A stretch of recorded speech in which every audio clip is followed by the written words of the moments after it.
السلام علیکم، کیسے ہیں سب؟ امید ہے خیریت سے ہوں گے۔ Late start. اللہ میاں کا تحفہ۔ ماں کے کھانسنے کی آواز مسلسل آ رہی تھی۔ وہ بہت بے چین ہو رہی تھی۔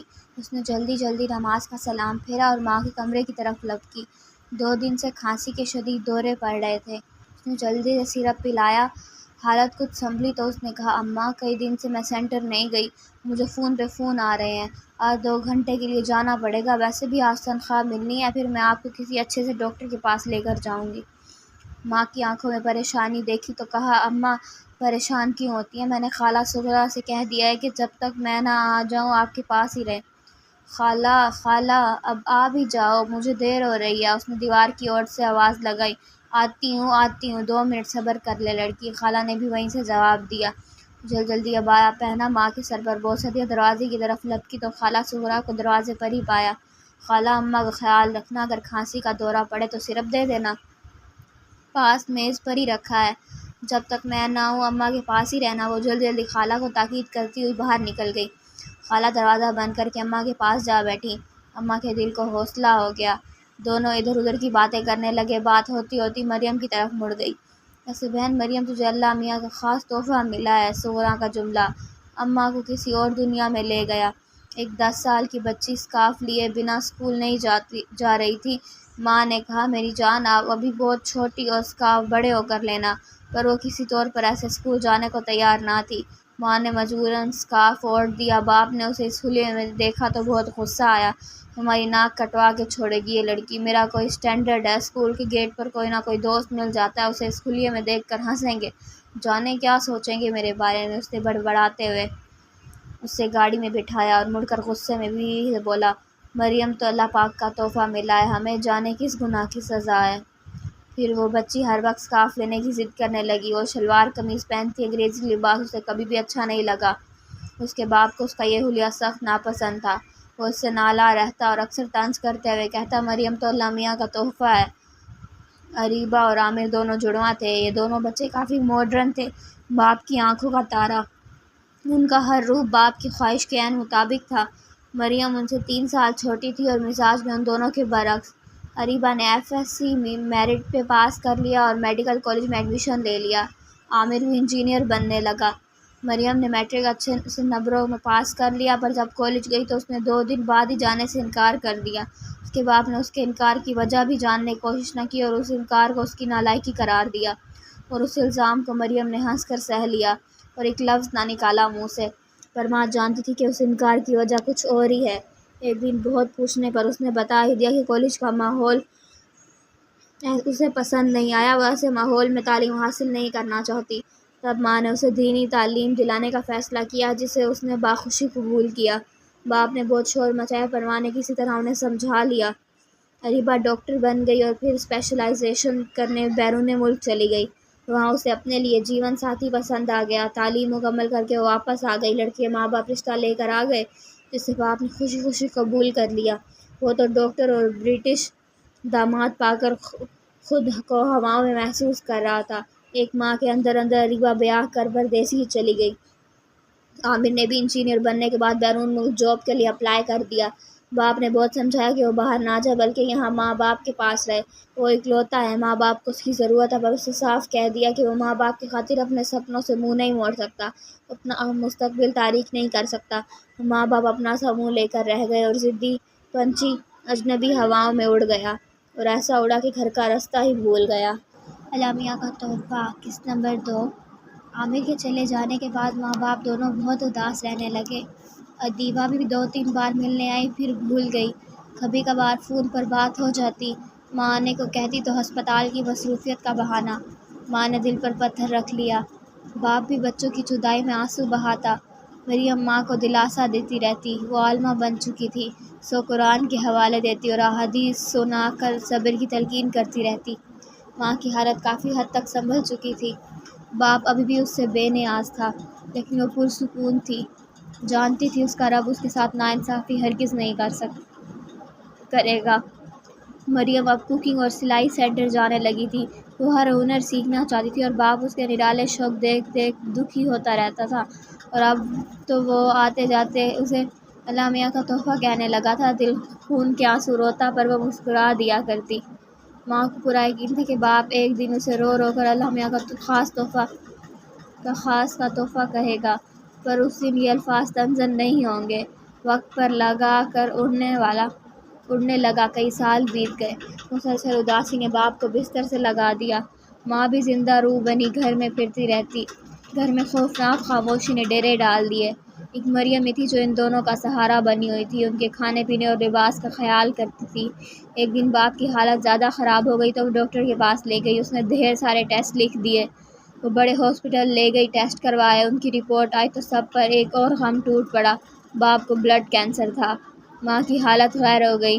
اس نازک جان نے اس کڑے وقت میں ماں اور باپ دونوں کو سنبھالا، حالانکہ اس وقت اسے خود سہارے کی ضرورت تھی۔ کچھ دن تک کسی کی سمجھ میں کچھ نہ آیا کہ کیا کرنا چاہیے۔ مریم ماں باپ کو تنہا سہارا نہیں دے پا رہی تھی۔ پھر اسے اریبہ اور عامر کا خیال آیا۔ اس نے اریبہ کو فون کیا کہ وہ تو ڈاکٹر ہے، ضرور کچھ اچھا مشورہ دے گی، کوئی مدد کرے گی اور اس مشکل وقت میں باپ کو ملنے ضرور آئے گی۔ اریبہ نے بہت نارملی اس کی بات سنی۔ اس نے ایسے ری ایکٹ کیا جیسے کسی مریض کی بات سن رہی ہو۔ اسے کسی انداز سے ایسا نہیں لگتا کہ وہ جو سن رہی ہے اپنے باپ کے بارے میں سن رہی ہے۔ اب یہ بیماری بہت عام ہو چکی ہے، زیادہ پریشان ہونے کی ضرورت نہیں، کسی اچھے ڈاکٹر کے پاس لے جاؤ بابا کو، ادیبہ نے جان چھڑانے والے انداز میں کہا۔ مریم کو اس سے بات کر کے بہت مایوسی ہوئی، پر ابھی امید کی ایک کرن باقی تھی۔ اسے اپنے بھائی عامر سے بہت سی امیدیں تھیں۔ ایک مان تھا کہ وہ باپ کے لیے بھاگا چلا آئے گا۔ قسط نمبر 4۔ باپ نے موبائل میں سے بیٹے کا نمبر نکالا اور کال ملا کر فون کان سے لگا لیا۔ کافی انتظار کے بعد عامر کی آواز سنائی دی۔ مریم، تمہیں کتنا سمجھایا تھا کہ مجھے تنگ مت کرو، میں پہلے ہی بہت پریشان ہوں۔ بابا کا علاج میرے پاس نہیں ہے، پلیز کسی اچھے ڈاکٹر سے رجوع کرو اور میری جان چھوڑ دو، سکون سے جی لینے دو مجھے، اب اگر فون کیا تو اچھا نہیں ہوگا۔ عامر نے غصے سے فون بند کر دیا۔ باپ اپنا سا منہ لے کر رہ گیا۔ اس نے ایک نظر موبائل کی کالی ہوتی اسکرین پر ڈالی اور دوسری نگاہ پاس بیٹھی بیوی پر۔ اس کی آنکھوں میں کئی سوال جگمگا رہے تھے جن کا جواب ان کے پاس نہیں تھا۔ دل چاہا کہ ایک بار پھر اسے فون کیا جائے، شاید کوئی غلط فہمی ہوئی ہو۔ پھر دماغ نے ملامت کی کہ غلط فہمی کی تو کوئی گنجائش ہی نہیں بچی۔ کانوں نے جو سنا وہ صاف صاف سنا ہے۔ آنکھوں میں نمکین پانی تیرنے لگا جو رخساروں پہ بہنے کو بے تاب تھا، پر وہ آنسو بہا کر خود کو کمزور ظاہر نہیں کرنا چاہتے تھے۔ کس مان سے انہوں نے عامر کو فون ملایا تھا، مریم کو کیسی کیسی سنا ڈالی تھی، وہ خود کو اپنی نظروں میں گرتا ہوا محسوس کر رہے تھے۔ اسی شرمندگی کے عالم میں انہیں اریبہ کا خیال آیا۔ دل نے کہا کہ یہ اریبہ تو یہ خبر سن کر تڑپ اٹھے گی اور اسے علاج معالجے کے لیے باہر لے جانے کی ضد کرے گی، پر دل ہی دل میں سوچنے لگے کہ جب وہ باہر لے جانے کی ضد کرے گی تو صاف منع کر دوں گا، کہہ دوں گا کہ میں اپنی زمین پر مرنا چاہتا ہوں۔ اس کے ساتھ بات چیت کرنے کو الفاظ ڈھونڈتے ڈھونڈتے انہوں نے فون ملا لیا۔ جلد ہی فون اٹھا لیا گیا۔ سلام دعا کے بعد ادیبہ بولی کہ بابا مجھے آپ کی بیماری کا علم ہوا، بہت افسوس ہوا۔ اس کا انداز بہت رسمی سا تھا۔ پاکستان بہت ترقی کر چکا ہے، وہاں کسی اچھے ڈاکٹر سے علاج شروع کروا لیں اور یہاں آنے کا مت سوچے گا، یہاں علاج بہت مہنگا ہے، اس نے بہت روکھے لہجے میں کہا۔ ابھی وہ اور بھی کچھ کہنا چاہتی پر باپ نے مزید کچھ سننے کا یارانہ نہ تھا، سو فون ایک طرف ڈال دیا۔ آنکھوں میں ایک سیلاب امڈ آیا۔ اسے یاد آنے لگا کہ اس نے اپنے ان دونوں بچوں کی تعلیم پر پیسہ پانی کی طرح بہایا تھا، ان کی خاطر اس نے دن رات محنت کی تھی، اپنا کنال بھر کا گھر بیچ ڈالا اور ایک چھوٹا سا مکان لے لیا۔ سوچا تھا کہ بیٹا کمانے لگے گا تو بڑا گھر بنا دے گا، پر وہ باپ کی ساری قربانیوں کو بھلائے بیٹھا ہے، بات کرنے کا بھی روادار نہیں۔ بیٹی اتنی بڑی ڈاکٹر بن گئی اور آج باپ سے کہہ رہی ہے کہ یہاں مت آنا، علاج بہت مہنگا ہے۔ اس نے اپنی اولاد کو اعلیٰ تعلیم تو دے دی تھی پر اچھی تربیت نہ دے سکا، اور اس غلطی کا خمیازہ اسے اب تعمر بھگتنا تھا۔ شام کو مریم کمرے سے نکلی تو اس کی آنکھیں سوجی ہوئی تھیں، صاف معلوم پڑتا تھا کہ روتی رہی ہے۔ دونوں باپ بیٹی کی نگاہیں ملی تو باپ نے سر جھکا لیا کہ اب نظریں ملانے کے قابل ہی نہ رہا تھا۔ وہ چپ چاپ کچن کی طرف چلی گئی، رات کے کھانے کا انتظام کرنا تھا۔ رات کھانے کی میز پر کھانا لگا کر اس نے ماں باپ کو آواز دی اور اپنے کمرے میں چلی گئی۔ ابھی کچھ لمحے ہی بیت تھے کہ دروازے پر دستک ہوئی۔ وہ جو بستر پر گری پھر سے آنسو بہانے میں مصروف تھی، جلدی سے اٹھ کر بیٹھی اور آنکھیں رگڑ ڈالیں۔ اجازت ملنے پر اندر آنے والے کو دیکھ کر اسے سکتہ سا ہو گیا۔ بہت یاد کرنے پر بھی اسے نہیں یاد آیا کہ کبھی بابا اس کے کمرے میں آئے ہوں، وہ جن کا حل اسے دیکھتے ہی کڑوا ہو جایا کرتا تھا، آج خود چل کر اس کے کمرے میں آئے تھے۔ وہ دوپٹہ ٹھیک کرتی اٹھ کھڑی ہوئی، باپ کو بستر پر بٹھایا، خود پاس ہاتھ باندھے احتراماً کھڑی رہی۔ بابا اسے اپنے پاس بٹھانا چاہتے پر سمجھ نہیں آ رہا تھا کہ کیا کہیں، اپنے کیے کی معافی کیسے مانگیں۔ ان کی زیادتیاں تو کسی طور پر بھی معافی کے قابل نہیں تھیں، پر ایمان تھا، ایک یقین تھا کہ ان کی باقی اولاد کی طرح ان کی یہ بیٹی ان کا سر کبھی جھکنے نہیں دے گی۔ یہ بیٹی ان کی آنکھوں کے آنسو صاف کرنے کو پیدا ہوئی ہے، یہ بھلا آنسوؤں کا سبب کیسے بن سکتی ہے؟ وہ مریم کے سامنے ہاتھ جوڑ کر معافی مانگنا چاہتے، اپنے سب گناہوں کا اعتراف کرنا چاہتے، پر زبان ساتھ نہیں دے رہی تھی۔ پر باپ کے چہرے پر سجی شرمندگی اور آنکھوں میں جھلملاتے آنسوؤں نے مریم سے سب کہہ دیا تھا۔ وہ بابا کو مزید شرمندہ نہیں دیکھ سکتی تھی۔ اس نے زمین پر بیٹھ کر سر بابا کی ٹانگوں پر رکھ دیا۔ بابا کا کپکپاتا ہاتھ اس کے سر پر پڑا تو وہ خود پر قابو نہ رکھ سکی اور بلک بلک کر رونے لگی۔ کس نمبر 5 لیٹس اسٹارٹ۔ اس لمحے کی اسے کتنی چاہت تھی۔ وہ رات دن رب سے دعا کیا کرتی تھی کہ کسی طرح اس کے بابا اس سے راضی ہو جائیں۔ کاش وہ کبھی محبت سے اس کے سر پر ہاتھ رکھیں، کبھی چاہت سے اسے اپنے پاس بٹھائیں، اس کے ساتھ ڈھیروں باتیں کریں۔ آج انہوں نے اس کے سر پر ہاتھ تو رکھ دیا تھا، پر کہنے کو آج بھی ان کے پاس کچھ نہ تھا۔ کتنی دیر دونوں جانب برسات جاری رہی۔ ان آنسوؤں نے سارے گلے شکوے دھو ڈالے۔ تھوڑی دیر بعد بابا کے لبوں پر جنبش پیدا ہوتی، وہ کچھ کہنا چاہتے تھے، پر الفاظ ساتھ نہیں دے رہے تھے۔ آخر تھک ہار کر انہوں نے مریم کے سامنے ہاتھ جوڑ دیے۔ اپنے کیے پر نادم تھے، وہ سمجھ چکے تھے ان کے ساتھ جو ہو رہا ہے وہ ان کی زیادتیوں کی سزا ہے جو انہوں نے اپنی معصوم بچی پر کی۔ مریم نے تڑپ کر باپ کے ہاتھ اپنے ہاتھوں میں لیے اور بے اختیار انہیں چومنے لگی۔ آنسو ابھی بھی بہہ رہے تھے اور بابا کے ہاتھوں کو مسلسل نم کیے جا رہے تھے۔ بابا کی برداشت جواب دے گئی تو وہ لمبے لمبے ڈگ بھرتے کمرے سے باہر نکل گئے۔ مریم حیرت سے ان کی پشت کو دیکھ رہی تھی، پھر دھیرے سے مسکرا دی۔ دل کا بوجھ ہٹ چکا تھا۔ آج رات وہ بہت عرصے کے بعد سکون سے سو پائی تھی۔ صبح فجر کی نماز ادا کرتے ہی اس نے بابا کے کمرے کا رخ کیا۔ وہ آج بابا کو ڈاکٹر کے پاس لے جانا چاہتی تھی۔ وہ جلد از جلد علاج شروع کروانا چاہتی تھی۔ ہلکی سی دستک دے کر اس نے دروازہ کھول کر اندر جھانکا۔ بابا کھڑکی میں کھڑے جانے باہر کیا تلاش کر رہے تھے۔ جانماز ابھی بھی بچھا ہوا تھا۔ اس نے اٹھا کر تہہ کیا اور ایک طرف ڈال دیا اور بابا کے مقابل جا کر کھڑی ہو گئی۔ بابا نوز باہر ہی دیکھے جا رہے تھے۔ ان کی آنکھوں میں لال ڈورے اس بات کی چغلی کھا رہے تھے کہ وہ رات بھر سوئے نہیں اور ساتھ ہی رونے کا فریضہ بھی سر انجام دیتے رہے ہیں۔ اس کا دل تڑپا۔ ہمت کر کے اس نے اس خاموشی کو توڑا۔ بابا آپ ناشتے کے بعد تیار ہو جائیے گا، آج ڈاکٹر کے پاس جانا ہے۔ کیوں؟ بابا نے کھوئے ہوئے انداز میں پوچھا۔ اس نے حیرت سے بابا کی طرف دیکھا۔ بابا جا کر بیڈ پر بیٹھ گئے اور اسے اپنے پاس بیٹھنے کا اشارہ کیا۔ وہ بھی خاموشی سے پاس بیٹھ گئی۔ تم مجھے ڈاکٹر کے پاس لے جانا چاہتی ہو؟ اس نے اس بات میں سر ہلایا۔ کیوں؟ بابا نے سوال داغا۔ وہ پھٹی پھٹی نگاہوں سے بابا کو دیکھتی رہی۔ بابا کا یہ عجیب روپ، یہ عجیب سوال اس کی سمجھ سے باہر تھے۔ اس کی طرف سے کوئی جواب نہ پا کر بابا سیدھے ہو بیٹھے۔ میرا علاج کروانے کی ٹھان لی تم نے، کیا یہ بھی سوچا کہ علاج کے لیے پیسے کہاں سے آئیں گے؟ آنکھوں میں مچلتے آنسو رخساروں پر بہہ نکلے۔ اس نے آگے بڑھ کر بابا کے آنسو صاف کیے۔ اللہ کا دیا بہت کچھ ہے بابا، پیسے کی فکر کیوں کر رہے ہیں آپ؟ ہم دکانیں بیچ دیں گے، ایسا سوچنا بھی نہ۔ بابا پھنکارے۔ وہ ڈر کر ذرا پیچھے ہوئی۔ عامر اور ریوا کی پڑھائی اور باہر بھیجنے پر بہت سارا پیسہ خرچ کر چکا ہوں میں۔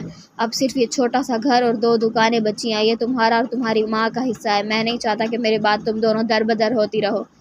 بابا پلیز۔ اس نے بابا کا ہاتھ نرمی سے دبایا۔ مجھے جائیداد کی نہیں، آپ کی ضرورت ہے۔ میں اپنا حق آپ کو معاف کرتی ہوں۔ میری خواہش ہے کہ آپ کا علاج ہو۔ میرا اور اماں کا اثاثہ آپ ہیں۔ بابا اپنی ضد پر قائم تھے، کسی طور نہیں مان رہے تھے، پر وہ بھی عہد کر چکی تھی کہ منا کر ہی چھوڑے گی، اور آخر میں جیت اسی کی ہوئی۔ علاج شروع ہو چکا تھا، ایک دکان بک چکی تھی۔ بابا جن کو اپنی بیٹی پر ذرا بھی بھروسہ نہ تھا، جو سوچا کرتے کہ زمانے کے ساتھ کیسے چلے گی، اپنی حفاظت کیسے کرے گی، جب دیکھتے کہ وہ ڈاکٹر سے آپس میں بے باک جملوں کا تبادلہ کر رہے تھے، ان کی نظر بھی مریم کے سامنے جھک جایا کرتی ہے، تب ان کی آنکھیں شرمندگی سے بھیگ جاتیں۔ سب اس کا بہت احترام کرتے، جس بات کی اسے سمجھ نہیں آتی اسے نہایت آسان لفظوں میں سمجھا دیتے۔ سچ ہے، جو اپنے رب کے راستے پر چل نکلے، رب اس کے لیے راستے ویسے ہی آسان کر دیا کرتا ہے۔ جانے اس میں کیا تھا کہ وہ عبایا پہنے ڈھکی چھپی لڑکی سب کو نظریں جھکا دینے پر مجبور کر دیتی تھی، حالانکہ شہر میں جا بجا بے حیائی کے مناظر دیکھنے کو ملتے تھے۔ علاج ابھی جاری تھا کہ پیسہ ختم ہو گیا۔ بابا نے بہت اصرار کیا کہ علاج روک دیا جائے، پر وہ علاج کروانے پر مصر رہی، سو دوسری دکان بھی بیچنا پڑی۔ بابا کی حالت بہتر ہو رہی تھی اور وہ خوش تھی بہت۔ قسط نمبر 6 آخری قسط۔ اس دن اس کی خوشی کی انتہا نہ رہی جب ڈاکٹر نے رپورٹ دیکھ کر بتایا کہ بابا 90% ریکور کر چکے ہیں۔ وہ دن اس کی زندگی کا خوبصورت ترین دن تھا۔ دونوں باپ بیٹی نے اچھے سے ریسٹورینٹ میں کھانا کھایا، ہاتھوں میں ہاتھ ڈال کر سارے شہر میں گھومے پھرے۔ اس وقت گھر آئے جب بابا بہت زیادہ تھک گئے۔ گھر آ کر وہ ماں سے لپٹ گئی، خوشخبری سنائی۔ اماں جو سارا دن پریشان بیٹھی ان کی راہ تک رہی تھیں اور خوفناک وہموں سے لڑ لڑ کر ہر کان ہوئے جا رہی تھی، ایک ہی لمحے میں سب بھول گئیں۔ اماں تو جلدی سو گئیں، پر وہ دونوں باپ بیٹی نے ساری رات باتیں کرتے گزاری، جی بھر کر باتیں کی، حال دل سنائے گئے، گلے شکوے ہوئے، معافیاں تلافیاں ہوئیں اور آنے والے وقت کے لیے خوبصورت خواب بننے لگے۔ پر کون جانتا تھا کہ یہ خواب تتلیوں کے رنگوں کی طرح بکھر جانے والے ہیں۔ باتیں کرتے کرتے رات جانے کس پہر اس کی آنکھ لگ گئی۔ وہ کرسی پر بیٹھے بیٹھے ہی سو گئی تھی۔ صبح آنکھ کھلنے پر وقت جو دیکھا تو فجر قضا ہو چکی تھی۔ بہت افسوس ہوا، بابا نظر پڑی تو وہ پرسکون نیند کے مزے لوٹ رہے تھے۔ لوگ بابا بھی نہیں اٹھے آج نماز کے لیے۔ اس نے خود کلامی کی، سوچا پہلے نماز ادا کر کے پھر بابا کو جگایا جائے۔ نماز کے بعد اس نے ناشتہ تیار کیا، آج اماں نے بھی اس کی مدد کی، پھر وہ بابا کو جگانے چل دی۔ مریم کی فرق شگاف چیخ سن کر اماں بھاگی چلی آئیں۔ پتہ چلا کہ بابا ابدی نیند سو چکے ہیں۔ دونوں ماں بیٹی نے جسے بچانے کے لیے سب کچھ لٹا دیا تھا وہ اثاثہ لٹ چکا تھا۔ مریم بے سدھ ہو کر گر پڑی، آنکھ میں آنسو منجمد ہو گئے تھے۔ کئی دن وہ خود سے بیگانہ رہی۔ اماں بیچاری خود بھی غم سے نڈھال تھی اور ساتھ میں جوان بیٹی کی ایسی حالت بھی ان سے دیکھی نہ جا رہی تھی۔ خیر وقت تو گزر ہی جاتا ہے، یہ بھلا کب کسی کے لیے رکا ہے۔ سغرا نے آگے بڑھ کر اماں کے آنسو پونچھے جو جانے کب سے بہہ رہے تھے۔ تب اماں ماضی سے لوٹ آئیں، حال میں لوٹ آئیں جو کہ ان کے ماضی کی طرح ہی بھیانک تھا۔ مفلسی کا مارا ہوا سب کچھ تو شوہر کی بیماری پر لگ گیا تھا، بس گھر بچا تھا جسے بیچ کر مریم نے بہت ہی چھوٹا سا گھر ذرا خستہ حال محلے میں لے لیا تھا اور جو رقم بچی اسے برے وقت کے لیے سنبھال لیا۔ اللہ کا کرنا ایسا ہوا کہ اسی محلے میں ایک خدا ترس خاتون نے ایک ادارہ بنا دیا جہاں بچیوں کو دینی تعلیم دی جاتی اور ہنر سکھائے جاتے تھے جن سے وہ گھر بیٹھے کما سکتی تھی۔ مریم کی آنکھیں چمک اٹھی، اس کی قابلیت دیکھتے ہوئے فوراً نوکری پکی ہو گئی۔ کس طرح کا نظام چلنے لگا۔ اب کچھ عرصے سے اماں نے بستر سنبھال لیا تو پھر سے تنگی نے ڈیرے جمانے شروع کر دیے۔ بہن کیا سوچ رہی ہو اور کیوں روئے چلی جا رہی ہو؟ سغرا نے اماں کو بلاتے ہوئے کہا۔ اماں نے خالی خالی نگاہوں سے اس کی طرف دیکھا۔ مجھے مریم کی فکر کھائے جا رہی ہے۔ تم نے ٹھیک کہا کہ وہ مجھے اللہ کی طرف سے خاص تحفہ ملا ہوا ہے۔ اس نے جس طرح مجھے اور اپنے بابا کو سہارا دیا ایسے تو کوئی بیٹا بھی نہیں کر سکتا۔ پر بہن زمانے کی ہوا کو جانے کیا ہو گیا ہے، اب ایسی لڑکیوں کی ڈیمانڈ نہیں رہی۔ یوں شرعی پردے میں پھرنے والیوں کو کوئی منہ نہیں لگاتا اور یہ بیچاریاں ماں باپ کے گھر بیٹھی بھی بوڑھی ہو جاتی ہیں۔ اب میری مریم کو ہی دیکھ لو، 28 سال کی ہونے کو ہے، محنت کر کر کے بیچاری کی کمر ٹوٹنے کو ہے، شادی ہونے کے کوئی آثار نظر ہی نہیں آ رہے۔ اماں نے بیچارگی سے کہا، آنکھوں میں منڈلاتے آنسو صاف نظر آ رہے تھے۔ خالہ سغرا اماں کے پاس چارپائی پر آ بیٹھی، ان کا ہاتھ اپنے ہاتھوں میں لے کر دھیرے دھیرے سہلانے لگیں۔ بہن میں کئی دنوں سے تم سے ایک بات کرنا چاہ رہی تھی۔ خالہ نے تحمید باندھی۔ شان میرے بیٹے کو تو تم جانتی ہی ہو، 2 سال پہلے جب لندن سے آیا تھا تم سے بھی ملا تھا، وہ آزاد خیال واقع ہوا تھا۔ میں جانتی تھی کہ اس کے مطلب کی لڑکی میں نہیں ڈھونڈ سکتی، سو میں نے ہر فون پر اسے یہی کہتی کہ وہاں کسی لڑکی سے شادی کر کے گھر بسا لو۔ وہ ہر بار میری بات سن کر کہکا لگایا کرتا، کچھ مذاق کرتا اور بات آئی گئی ہو جاتی۔ پچھلے مہینے اس کا فون آیا تو میں نے کہا کہ اب شادی کر بھی لو، 30 سال کے ہو گئے ہو، اب کیا بڑھاپے میں بیاہے جانے کا ارادہ ہے؟ اس بار اس نے کہکا نہیں لگایا۔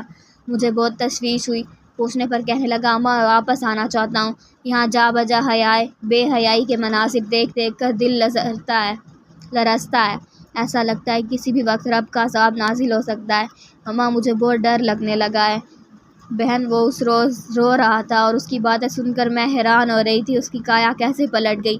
اس نے مجھ سے کہا کہ اماں میں شادی کرنا چاہتا ہوں، پر مجھے ایسی لڑکی چاہیے جو خود بھی اللہ کی راہ پر گامزن ہو اور میری بھی رہنمائی کرے۔ کبھی جو میں غلط راہ پر قدم رکھ بیٹھوں تو میرا ہاتھ پکڑ کر مجھے سیدھی راہ تک لے آئے۔ اماں مجھے ایسی لڑکی چاہیے جو خود بھی بلند حوصلہ ہو اور حوصلے بلند کرنا بھی جانتی ہو۔ میں جو کبھی مایوس ہونے لگوں تو مجھے رب کی یاد دلا کر احادیث سنا کر پاور اپ کرائے کہ مایوسی گناہ ہے۔ میں بہت کمزور ہوں اماں، مجھے بہت مضبوط سہارے کی ضرورت ہے اماں، مجھے ایسا سہارا کہاں ملے گا؟ ہے کوئی ایسی لڑکی آپ کی نظر میں؟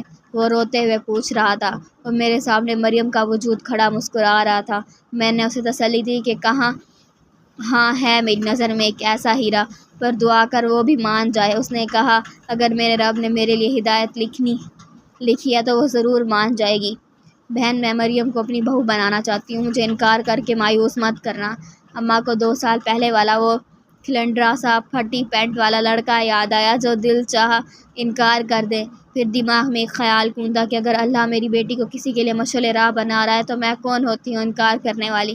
کسی کے لیے ذریعہ ہدایت بننا تو بہت خوش قسمت لوگوں کو نصیب ہوتا ہے۔ ٹھیک ہے بہن، مجھے یہ رشتہ منظور ہے، اماں نے دل مضبوط کر کے کہہ دیا۔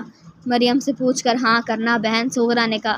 مجھے اپنی بیٹی پر پورا بھروسہ ہے، وہ مجھے انکار نہیں کر سکتی، اماں نے پر اعتماد لہجے میں کہا۔ اتنے میں مریم بھی چلی آئی۔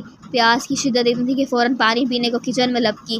ادھر آ میری بچی، تجھے ایک چیز دکھانی ہے، خالہ نے بآواز بلند کہا۔ وہ تجسس کے مارے آدھا گلاس پی کے باقی کا وہیں چھوڑ کر خالہ کے پاس چلی آئی۔ خالہ نے جانے کہاں سے ایک تصویر نکال کر اس کے ہاتھوں میں تھما دی۔ دیکھ کر بتا کیسا ہے؟ اس نے ناسمجھی کے عالم میں تصویر کو دیکھا جس میں ایک خوبرو جوان کھڑا مسکرا رہا تھا۔ وہ خود تو شاید اتنا حسین نہ تھا، پر اس کے چہرے پر صدی سنت رسول اسے بہت خاص بنا رہی تھی۔ مریم بات کو سمجھتے ہوئے دھیرے سے مسکرا دی تھی۔ اسے اپنے رب پر ڈھیروں پیار آ رہا تھا کہ وہ اس کی کتنے قریب ہو کر سنتا ہے۔ ابھی رات ہی کو اس نے رب سے ایک ایسا ہمسفر مانگا تھا کہ وہ اب تنہا جیتے جیتے تھک گئی تھی۔